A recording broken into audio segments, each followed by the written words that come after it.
isa nandun sa linya. Nawala sa linya.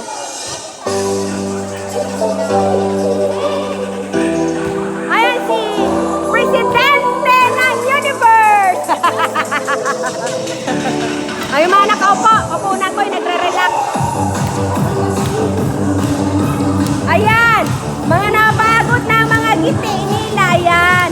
Mga nagpapahinga. Ayan, ayan. Wala ng power. Mahina yung mga tuhod.